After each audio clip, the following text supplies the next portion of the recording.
The iPhone 17 series is coming soon and people are really excited. Now, we've finally seen new images online that show the color options for each model.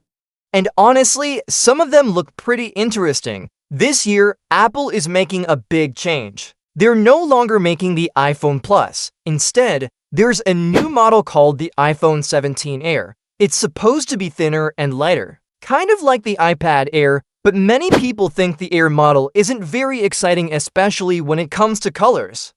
Most of the attention is going to the iPhone 17 Pro models. They're getting bold new colors, including a bright orange. That really stands out. It's a big change from last year's more dull desert titanium. There's also a new gray shade, but it doesn't look very different from white. Still, that orange color is getting lots of praise. There was also talk about a light blue color for the Pro models, but now it looks like Apple gave that one to the iPhone 17 Air instead. The problem is, that switch didn't really help the Air model feel more special or unique. The regular iPhone 17 models are more playful. They'll come in purple, green, and a color called steel gray. Surprisingly, steel gray looks pretty cool, but the purple and green are getting the most love because they're fun and fresh. They add a bit of personality to the phones without being too flashy. So how are people reacting to these colors? A recent online poll showed that most people, over 56%, think the iPhone 17 Pro has the best colors, about 31% like the regular models, and only around 12% voted for the Air. That kind of tells us how people feel. The Pro models are exciting, the base models are okay, and the Air isn't making much of an impact. The iPhone 17 Air is supposed to replace the Plus, which didn't sell very well. But based on what we've seen so far, it doesn't look like Apple gave the Air enough new features or cool colors to grab attention. On top of that, rumors say it will have a small battery. That could be a problem, and the Air might end up just like the Plus with low sales and not much excitement. One more thing that stands out on the Pro models is something called liquid glass. It's a new color effect that changes depending on the light.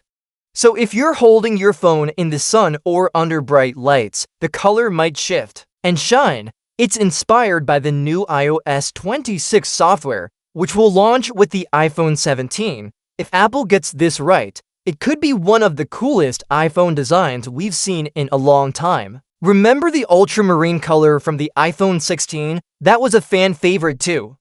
It shows that Apple can make bold and beautiful colors when they want to.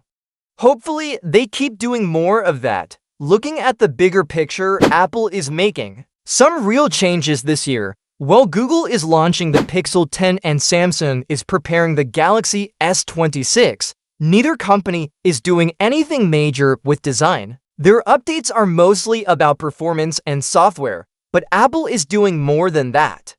They've changed their lineup by removing the Plus model, added the new Air version, and given the Pro models new materials and bold colors. iOS 26 is also getting a redesign with new features like the liquid glass effect, which matches the Pro's look. So right now, Apple seems to be the one making the biggest moves.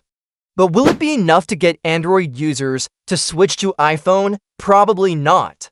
Most Android users stay loyal to what they know, and hardware changes don't usually make them switch. Platforms still, for people already using iPhones, the iPhone 17 looks like a fresh upgrade. The Pro models especially offer a mix of style and new features. We'll have to wait and see if all these changes help make the iPhone 17 the most exciting phone of the year.